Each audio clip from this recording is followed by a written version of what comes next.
SER Podcast. ¿Qué tal? Soy Jordi Fábrega, esto es Hora 25 de los negocios. Hoy hablamos del primer paso para regular las criptomonedas en Europa, el primer paso para evitar que se reproduzcan episodios como este. This week, the collapse of FTX, leaving the crypto world in a state of disarray. Crypto platform FTX announcing the closure Así contaban los medios hace algo más de un año el colapso de FTX. The cryptocurrency CEO Sam Bankman-Fried to testify on the collapse of FTX. The collapse of cryptocurrency exchange FTX era el segundo mayor marketplace de criptomonedas del mundo hasta que a finales de 2021 sufrió una retirada masiva de depósitos y tuvo que declararse en bancarrota. Se calcula que con su colapso los clientes de esta compañía llegaron a perder alrededor de 10.000 millones de dólares en ese momento. Su colapso no fue el único, pero sí uno de los más emblemáticos en el sector de las criptomonedas, que vivía lo que por entonces se denominaba criptoinvierno. Una crisis que arrasó a Luna, a empresas como Celsius, Voyager, Genesis Global, Together, BlockFi o la propia FTX.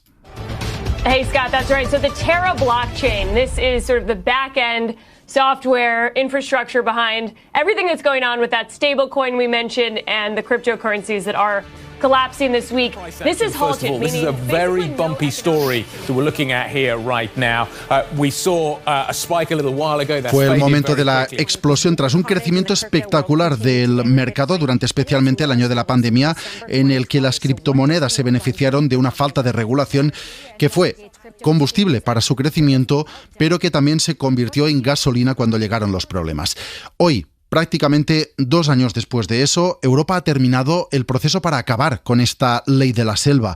Tras años de discusiones que habían empezado incluso antes de este criptoinvierno, el Parlamento Europeo acaba de aprobar el Reglamento del Mercado de Criptoactivos, MiCA en sus siglas en inglés. Es un reglamento muy básico, pero que supone el primer paso para regular este mercado y para unificar algunas normas nacionales que de manera deslavazada y en algunos casos incluso incoherente habían aprobado algunos países por su cuenta. ¿Qué supone que es MiCA? Básicamente estamos ante el reglamento que pretende que los inversores que entran en el mercado de las criptomonedas tengan información más clara y más transparente de en qué están invirtiendo y de con quién están invirtiendo. Algo tan básico, pero que hasta ahora no existía. Pablo Anzola, ¿qué tal? Buenas noches. ¿Qué tal, Jordi? Buenas noches. Y lo primero que hace el reglamento para ello es definir lo que es una criptomoneda y regular cómo se tiene que operar con ellas. Sí, el reglamento quiere regular cualquier representación digital de valor o derechos que pueda transferirse y almacenarse electrónicamente mediante la tecnología blockchain o similar. Esta es la definición de criptomoneda que se incorpora a ese reglamento. A partir de su entrada en vigor, los proveedores de estos servicios tendrán que estar registrados en algún país de la Unión Europea para operar y estarán sujetos a la supervisión europea, de manera que podrán ser intervenidos si se detecta que su operativa peligra, para evitar su colapso. El texto obliga a informar al consumidor sobre los riesgos y los gastos de otras operaciones y regula la publicidad de estas criptomonedas.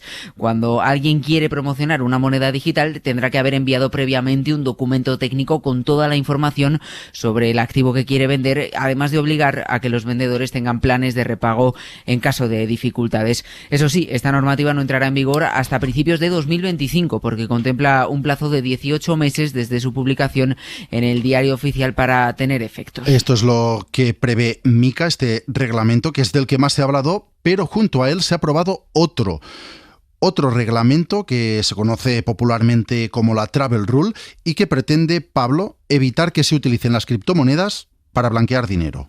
Eso es, hasta ahora las transferencias de bitcoins no estaban sujetas a la normativa financiera europea. Ahora los proveedores de estas monedas tendrán obligaciones de información parecidos a los de la banca tradicional. Todas las compras de criptoactivos entre usuarios deberán quedar registradas independientemente de su valor. Se tendrá que informar de la cuantía, de los nombres del vendedor y del comprador para poder rastrearlas y evitar que se utilicen para, por ejemplo, blanquear dinero o financiar actividades ilícitas. Estos son los 2 reglamentos que se han aprobado en Europa para evitar, dice la Comisión, para evitar colapsos como los que vimos hace año y medio, decía en el propio Parlamento esta semana la comisaria europea Mildred McGuinness. We're putting safeguards in place that would prevent companies active on the EU market from engaging in some of the practices that led certain crypto asset operators to collapse. Creamos salvaguardas para evitar que empresas europeas copien prácticas que llevaron a empresas de criptoactivos al colapso, decía la comisaria justo antes de la votación en el Parlamento Europeo de estos reglamentos. Pero esto que tenemos ya sobre la mesa es solo un primer paso y no cubre todo el mercado. Estos reglamentos no afectan a todos los criptoactivos. No afectarán, por ejemplo, a los activos que sean gratuitos y no afectarán a los NFT, a los criptoactivos que son únicos, como por ejemplo el arte digital o los objetos de colección.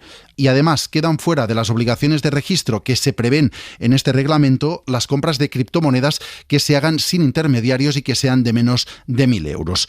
Otra de las posibles lagunas tiene que ver con el tiempo de implementación, porque como nos decía Pablo, el reglamento prevé que entre en vigor dentro de año y medio. Y en este mercado basado en la tecnología, año y medio es un mundo y puede haber desarrollos técnicos que dejen en papel mojado esta regulación. Es por ello que los mismos reguladores, las mismas entidades que durante los últimos años han apretado mucho para que se aprueben estos reglamentos a nivel europeo, reconocen que queda mucho camino por delante. Rodrigo Buenaventura, por ejemplo, presidente de la Comisión Nacional del Mercado de Valores, decía: no debemos engañarnos pensando que MiCA es una especie de bálsamo arregla todo que va a resolver todos los problemas.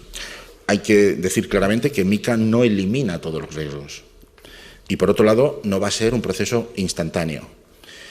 No elimina todos los riesgos porque MiCA toca todos los temas, pero regulándolo 1, 2 o 3 escalones por debajo del nivel de exigencia que se le requiere a los instrumentos financieros regulados y supervisados. Así que es una regulación más laxa, pero sí es un primer paso para poner normas en un mundo que se ha regido hasta ahora por la ausencia de reglas, como refería muy gráficamente esta semana en el Europarlamento Ernest Urtasun, eurodiputado de En Comú Podem. The MiCA and TFR recast mark the end of Wild West era for the unregulated world of crypto assets. Diciendo que esta regulación pone fin a la ley del oeste en la que se ha movido el mercado hasta ahora.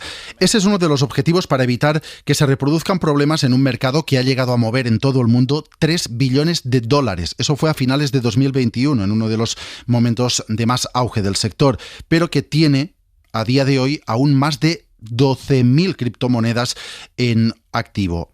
Hay además otro problema. Estamos hablando de una legislación en Europa y para Europa. Estados Unidos y el Reino Unido preparan su propia normativa, que aún no está aprobada, pero el mercado en el que se mueven los criptoactivos, las criptomonedas, es un mercado que no tiene fronteras ni en Europa, ni en Reino Unido, ni en Estados Unidos, porque es un mercado global. Por eso, el vicepresidente del Banco Central Europeo, Luis de Guindos, ha enfatizado en los últimos tiempos la importancia de buscar una regulación que sea también a escala global. Es necesaria una regulación global, es decir, aquí Europa no puede jugar solo. Tiene que ser mucho más lo que es el FSB, es decir, el Financial Stability Board, tiene que ser el G20 el que regule, porque aquí tiene que valer la global, porque si no nos encontraremos con una plataforma que funciona en Bahamas o funciona no sé dónde, que de algún modo puede facilitar o pueden jugar con lo que es el arbitraje de regulación, con lo cual sería especialmente indeseable.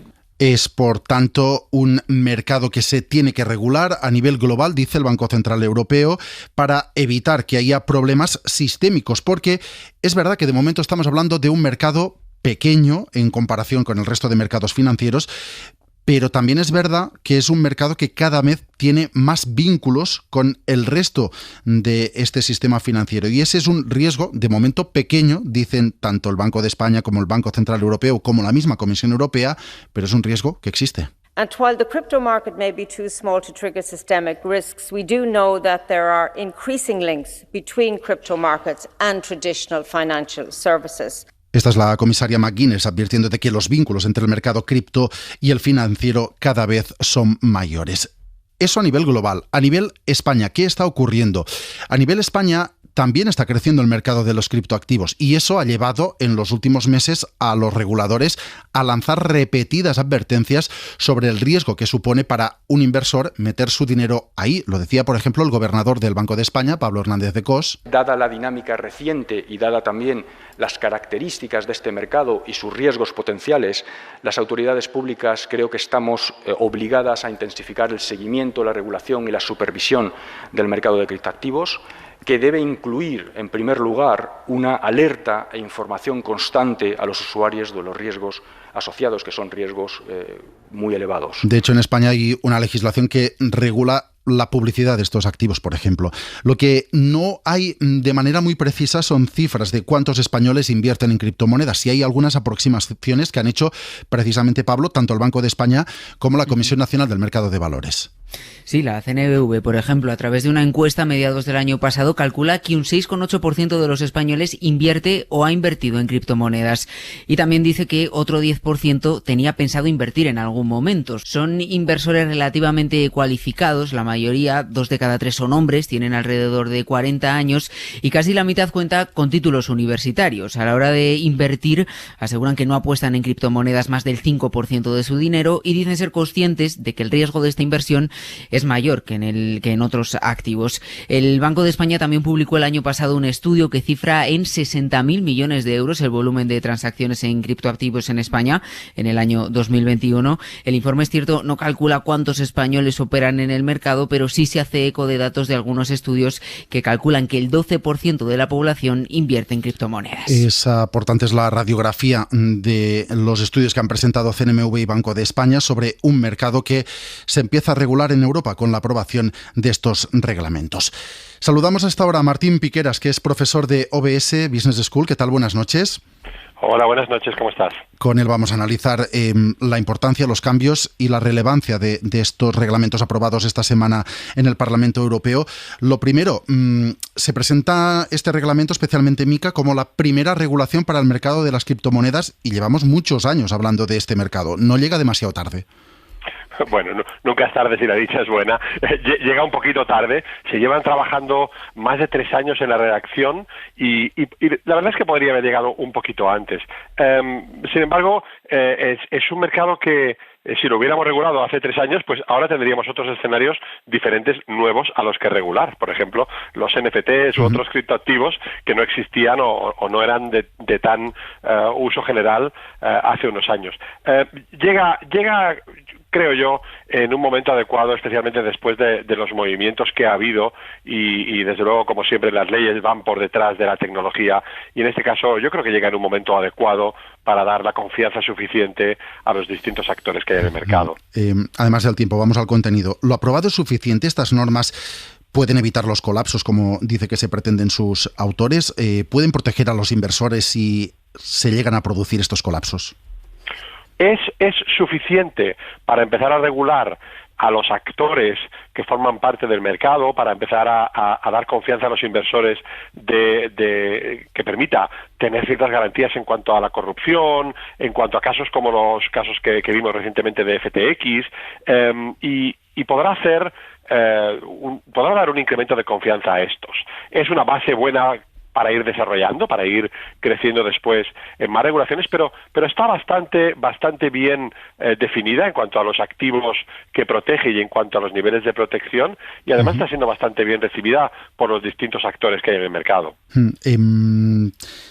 A día de hoy, con esta regulación, que es verdad que no entra en vigor hasta dentro de año y medio, que también en año y medio pueden cambiar mucho las cosas en un mundo basado en la tecnología como es este. Para un inversor que juegue su dinero en criptoactivos, ¿tiene garantías suficientes o tiene muchas más garantías que hace una semana con este reglamento? Es una pregunta muy interesante porque en realidad hay 2 aspectos diferenciados. Por un lado, tenemos el riesgo del producto financiero que estamos comprando, es decir, es igual que si en un banco vamos a invertir, tenemos distintos tipos de producto financiero en una misma entidad regulada que es un banco tradicional, pero hay algunos productos financieros más arriesgados que otros. El riesgo del producto criptomoneda sigue siendo el mismo o un poco menor, pero el riesgo de los actores y de los mecanismos que hay alrededor para evitar que el dinero se volatilice o que se pierda cierta estabilidad por culpa de los actores que hay en el mercado, ese riesgo se reduce sustancialmente y además hay ciertas garantías por parte del regulador de protección alrededor de estos. Sin embargo, como he comentado, el producto sigue teniendo un claro riesgo y no disminuye mucho en función de esta regulación. Le quiero preguntar también por una cuestión menos técnica, quizás que tiene incluso un punto romántico, y es que hasta ahora este mundo de los criptoactivos ha crecido en parte, o al menos en algún nicho, vendiendo que era un sector desregulado. ¿Poner normas a este mundo no acaba en parte con su esencia? Acaba con esa idea romántica que tú comentas y con el uso de esa idea romántica de un mundo libre, un mundo desregulado, pero es inevitable, es imprescindible, porque esa visión romántica está siendo utilizada de forma negativa, ¿no? Estamos utilizando el martillo en lugar de para construir, para destruir, ¿no? Son lugares desregulados en los que la mayor parte de aplicaciones de ese romanticismo han ido para esconder dinero, para hacer compras ilegales, para pagar rescates de secuestros cibernéticos y muchos otros aspectos, ¿no? Así que sí, acaba un poquito con esa parte romántica, pero sigue teniendo esa parte tecnológica que nos permitirá ir a mundos virtuales del futuro como el metaverso, donde los pagos con monederos digitales serán el estándar y nos permitirá avanzar en ese mercado con estabilidad. Pues Martín Piqueras, profesor de OBS Business School, gracias por estar en la serie y ayudarnos a entender las implicaciones de esta regulación de los criptoactivos. Muchísimas gracias. Buenas noches. Insistimos, la primera regulación europea para este sector y pretende aumentar la información y la protección a los inversores. Se ha aprobado ya, pero su entrada en vigor se demora hasta principios de 2025.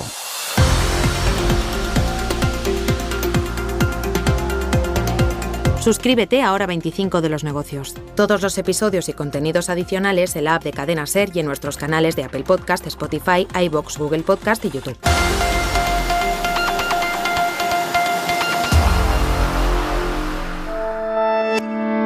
Cadena SER. La radio.